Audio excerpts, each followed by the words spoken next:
The ruthless desire, লেখিকা শ্রাবণী ইয়াসমিন, পর্ব 19। পার্কের এক নির্জন কোণে বেঞ্চের উপর পা তুলে বসে আছে লিলি। শীতের কামড় থেকে বাঁচতে মাথায় টুপি আর গলায় মাফলার জড়িয়ে নিজেকে পুরোপুরি আবৃত করে রেখেছে সে। চারিদিকে তুষারপাতের কারণে রাস্তাঘাটে লোকজন নেই বললেই চলে, যেন পুরো শহরটা বরফের চাদরে ঘুমিয়ে পড়েছে ঘাসের উপর জমে থাকা সাদা বরফের স্তরের উপর। হঠাৎ একজোড়া কালো বুট জুতা স্থির হতেই লিলি চোখ তুলে তাকালো। সামনে তাকাতেই লিলির হার্টবিট যেন কয়েক সেকেন্ডের জন্য থমকে গেল। এক তীব্র স্নায়বিক উত্তেজনা তাকে গ্রাস করলো। তার সামনে স্বয়ং নাহিয়ান দাঁড়িয়ে। নাহিয়ান উচ্চতায় লিলির চেয়ে অনেকটা লম্বা, লিলি তার বুকেরও কিছুটা নিচে। নাহিয়ানের গাঢ় শ্যামবর্ণ গায়ের রং আর চোখের প্রখর তীক্ষ্ণতা যেন এক অলৌকিক আকর্ষণ তৈরি করেছে। সেই চোখের দিকে তাকালে মনে হয় সেখান থেকে ফিরে আসা অসম্ভব। নাহিয়ানকে চাক্ষুষ দেখা মাত্র লিলির বুকের ভেতর হাতুড়ি পেটা শুরু হলো। নাহিয়ান তার সেই চিরচেনা পুরুষালী গম্ভীর স্বরে বলে উঠল, সরি ফর ডিস্টার্বিং ইউ, কিন্তু আমি আপনার কাছে সত্যি কৃতজ্ঞ যে আপনি এত কষ্ট করে এমন প্রতিকূল পরিবেশেও আমার সাথে দেখা করতে এসেছেন। লিলির অবস্থা তখন করুণ, তার ঠোঁট দুটো যেন একে অপরের সাথে আঠা দিয়ে লেগে আছে। কথা বলার শক্তি সে হারিয়ে ফেলেছে। নাহিয়ানের সে অতি সুদর্শন সুচালো চোয়াল আর ধারালো চেহারার দিকে সে মন্ত্রমুগ্ধের মতো চেয়ে রইল। এদিকে দূরে তার ভাইয়ের সাথে দাঁড়িয়ে এই দৃশ্য দেখছে তাহাসিন। হিংসায় তার পিত্তি জ্বলে যাচ্ছে। সে দেখছে কিভাবে তার স্পন্দন ভাই মেয়েটির সাথে দাঁড়িয়ে কথা বলছে, অথচ তার সাথে নাহিয়ান কোনোদিন আগ বাড়িয়ে কথা তো বলাই দূর, ঠিকমতো চোখ মেলে তাকায়ও না। তাহাসিন মনে মনে বাহানা খুঁজতে লাগলো নাহিয়ানের কাছে যাওয়ার জন্য। তার দৃঢ় বিশ্বাস সে এখনই ওখানে গিয়ে বাগড়া না দিলে নির্ঘাত তাদের মাঝে প্রেম হয়ে যাবে। এখন এই লোক তাকে পাত্তা দেয় না, তখন তো চিনতেই পারবে না। সে কিছুক্ষণ গুম মেরে দাঁড়িয়ে থেকে বুদ্ধি খুঁজল। এরপর পাশে থাকা বেঞ্জামিনের দিকে তাকিয়ে গম্ভীর মুখে ডাকলো, এই বিটকেল। বেঞ্জামিন ভ্রুকুচকে প্রচণ্ড বিরক্তি নিয়ে তার দিকে তাকালো। তার বোনটা যে কোথা থেকে এমন সব উদ্ভট নাম খুঁজে পায় সে ঝাড়ি দিয়ে বলল, এই কী সব আউল ফাউল নামে ডাকিস তুই?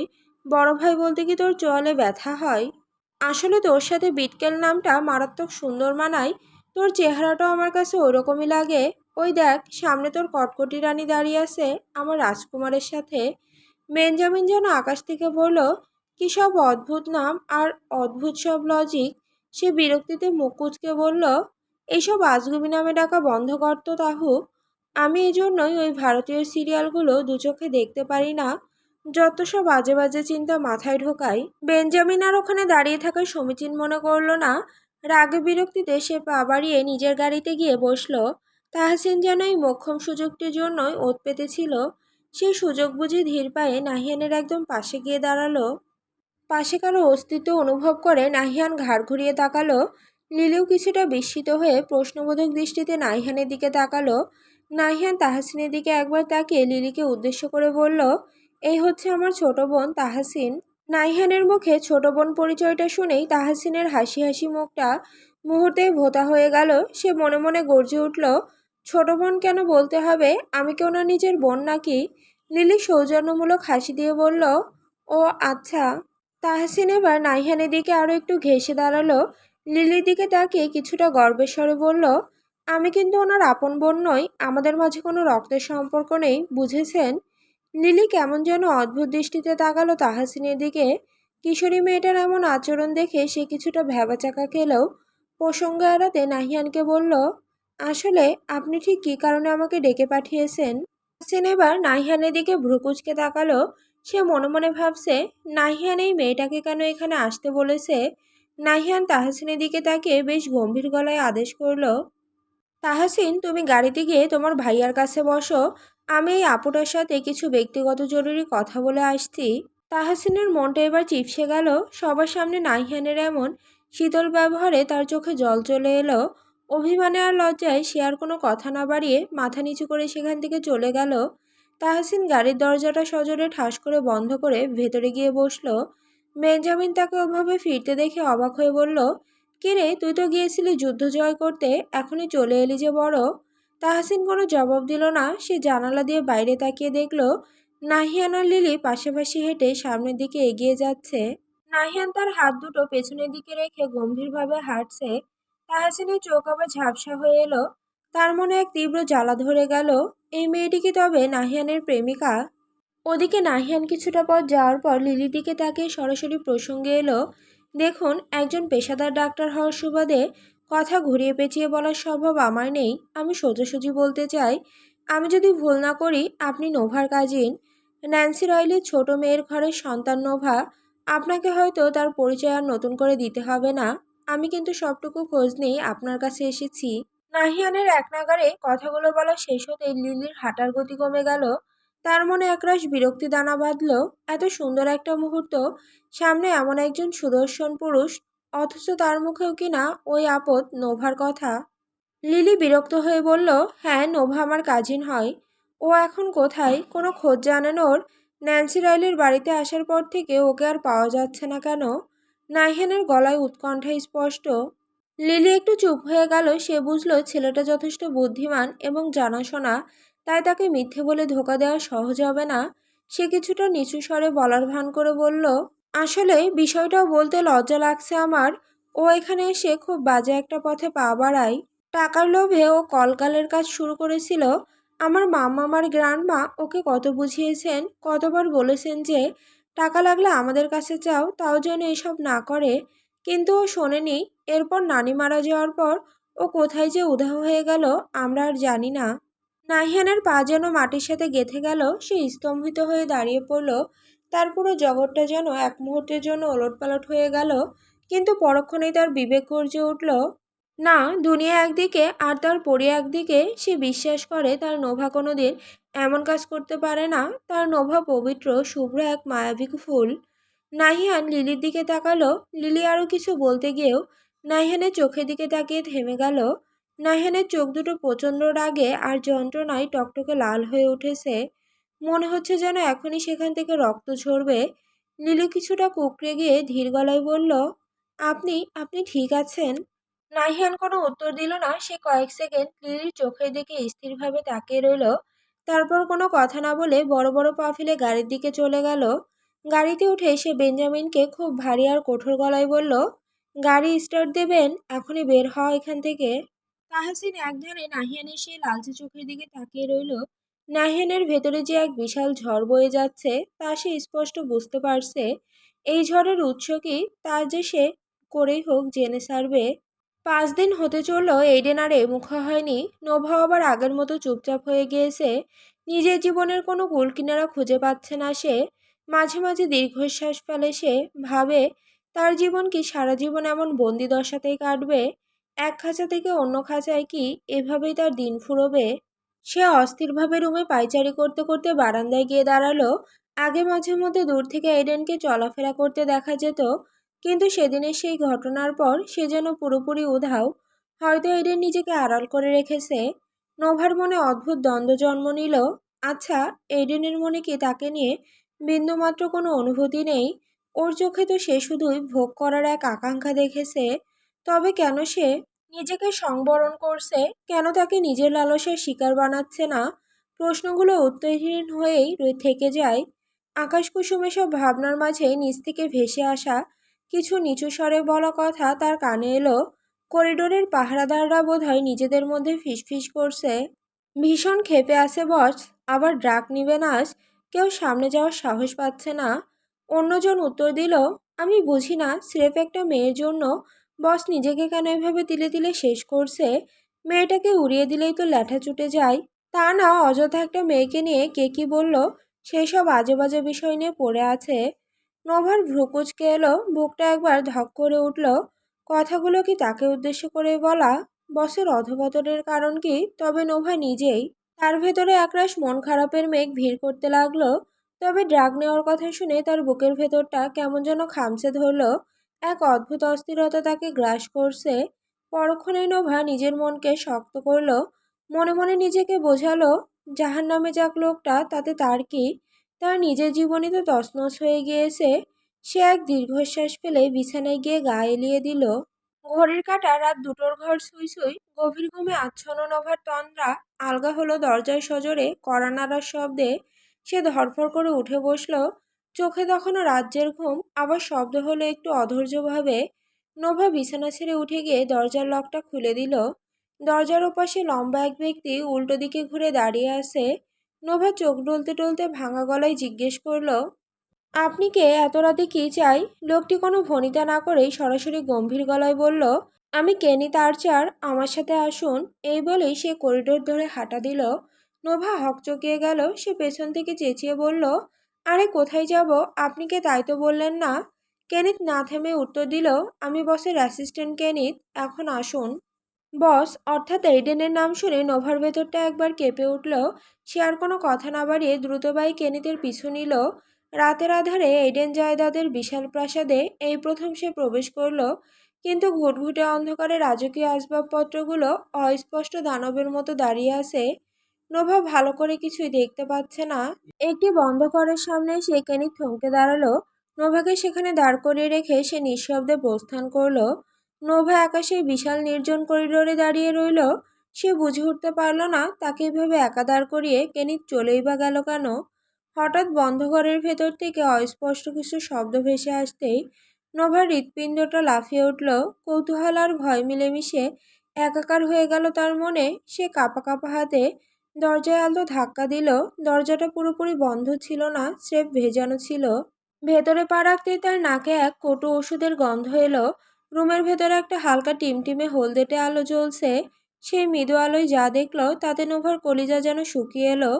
ফ্লোর জুড়ে ছড়িয়ে ছিটিয়ে আছে কতগুলো সিরিঞ্জ, কাচের ভাঙা অ্যাম্পুল, জায়গায় জায়গায় কালচে রক্তের ছোপ ছোপ দাগ। খাটের পায়ের কাছে ফ্লোরে কার্পেটের উপর মাথা এলিয়ে বসে আছে এইডেন। হলুদ আভার আলোয় চোখ বুজে থাকা এইডেনের মুখখানা অদ্ভুত মায়াবী দেখাচ্ছে। তার শরীরটা এলিয়ে পড়েছে। পেশিবহুল দেহটা এখন প্রচণ্ড দুর্বলতায় নুয়ে আছে। দেখলেই বোঝা যাচ্ছে সে তার শরীরের ওপর দিয়ে ভয়াবহ এক ঝড় বইয়ে দিয়েছে। এইডেনের এই বিধ্বস্ত রূপ দেখে নোভার বুকের ভেতরটা হু হু করে উঠল। নোভা পা টিপে টিপে অত্যন্ত সন্তর্পণে বিধ্বস্ত এইডেন জায়দাদের দিকে এগিয়ে গেল। রুমের আবছা আলোয় এইডেনের হাতের অবস্থা দেখে তার হৃৎপিণ্ড যেন গলার কাছে চলে এলো। হাতের ওপর অসংখ্য কাটা দাগ, কিছু জায়গায় রক্ত জমাট বেঁধে কালচে হয়ে গিয়েছে। আবার কিছু ক্ষত থেকে এখনো টপ টপ করে তাজা রক্ত গড়িয়ে পড়ছে। দৃশ্যটা এতটাই বীভৎস যে নোভার মাথা ঝিমঝিম করে উঠল। কিন্তু আজ ঘৃণার চেয়ে মায়াটাই তার মনে বেশি প্রভাব ফেলছে। সে ফ্লোরে ছড়িয়ে থাকা বিষাক্ত সিরিঞ্জগুলো একপাশে সরিয়ে দিয়ে গুটিসুটি মেরে এডেনের পাশে বসল। ধীর লয়ে প্রায় ফিসফিস করে কাঁপা কাঁপা গলায় জিজ্ঞেস করলো, কি কি হয়েছে আপনার? এডেনের কোনো সাড়া নেই। সেজন্য এক ঘোরের জগতে বিচরণ করছে। নোভা এবার সাহস সঞ্চয় করে আবার জিজ্ঞেস করলো, বলুন না কেন এমন করছেন? এডেন এবার চোখের পাতা সামান্য মেলল।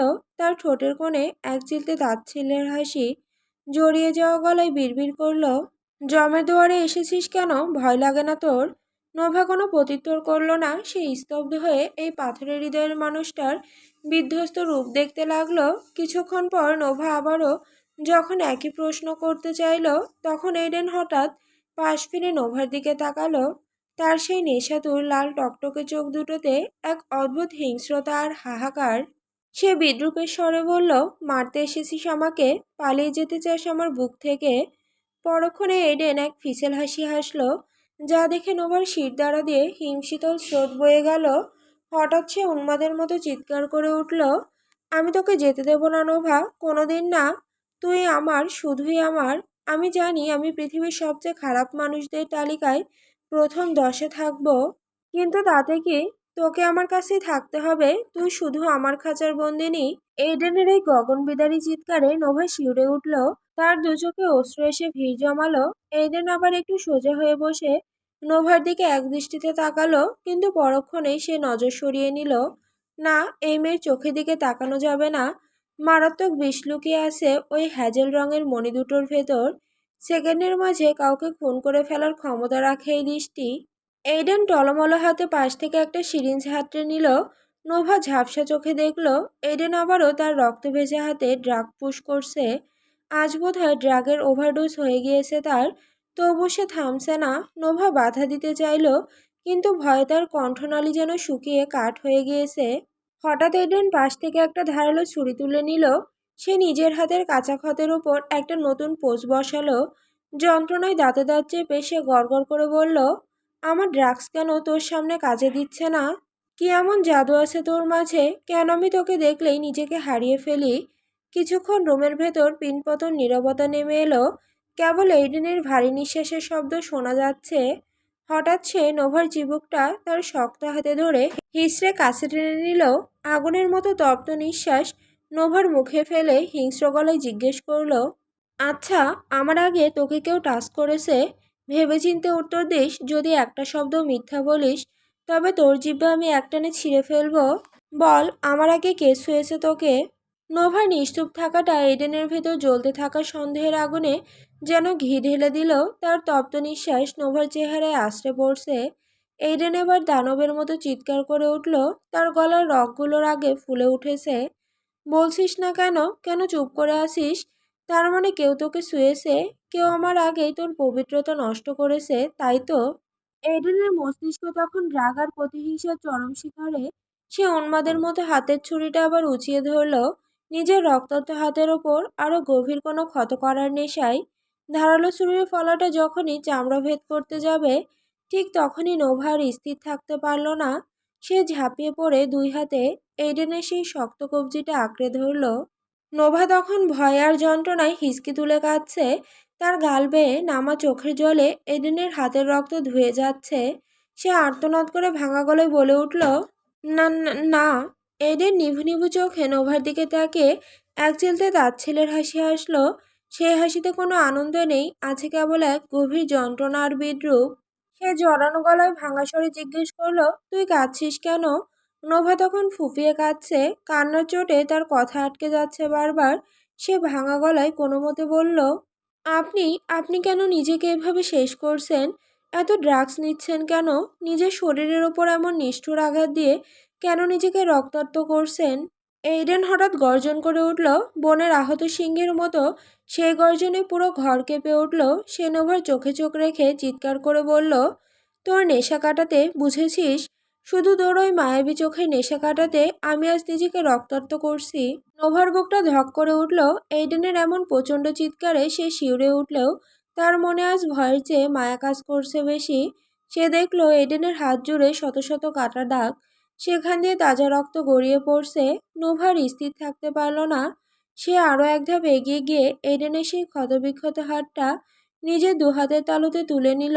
কাঁপা কাঁপা গলায় অস্ফুট স্বরে জিজ্ঞেস করল, মানে? এডেন এক ঝটকায় নোভাকে নিজের থেকে দূরে সরিয়ে দিল। তার শ্বাস প্রশ্বাস তখন আগুনের হলকার মতো তপ্ত। সে দাঁতে দাঁত চেপে বলল, এত কাছে আসিস না আমার। আজ আমি নিজেকে নিয়ন্ত্রণ করতে পারবো না। যেদিন তুই নিজে থেকে আমার কাছে ধরা দিবি, সেদিন তুই স্বেচ্ছায় আমার হবি। ঠিক সেদিনই আমি, এইডেন জায়দাদ, তোকে স্পর্শ করব, তার আগে নয়। নোভা থমকে দাঁড়ালো। পরক্ষণে এক অসীম সাহস তার ভেতর ভর করলো। সে ধীর পায়ে আবার এডেনের সামনে গিয়ে বসলো। কোনো দ্বিধা না রেখে নিজের ছোট নরম আর কোমল হাত জোড়া দিয়ে এডেনের দুগাল আগলে ধরল। এডেনের তপ্ত চামড়ায় নোভার শীতল হাতের স্পর্শ লাগতেই এডেন স্থির হয়ে গেল। নোভা ভিজে গলায় আর্দ্র চোখে তাকিয়ে বলল, এসেছি আমি, এই তো এসেছি। আমি নিজে থেকে আপনার কাছে এসেছি। তবুও আপনি আর নিজের ক্ষতি করবেন না। দয়া করে নিজের উপর আর আঘাত করবেন না। এইডেন নোভার উত্তরের রেশ কাটতে না কাটতেই এক হ্যাঁচকা টানে নোভাকে নিজের কোলের ওপর তুলে বসিয়ে নিল। তার বলিষ্ঠ বাহুদয় নোভাকে পিষে ধরল নিজের প্রশস্ত বুকের সাথে। নোভা আজ কোনো প্রতিবাদ করল না, কোনো বাধার দেওয়াল তুলল না।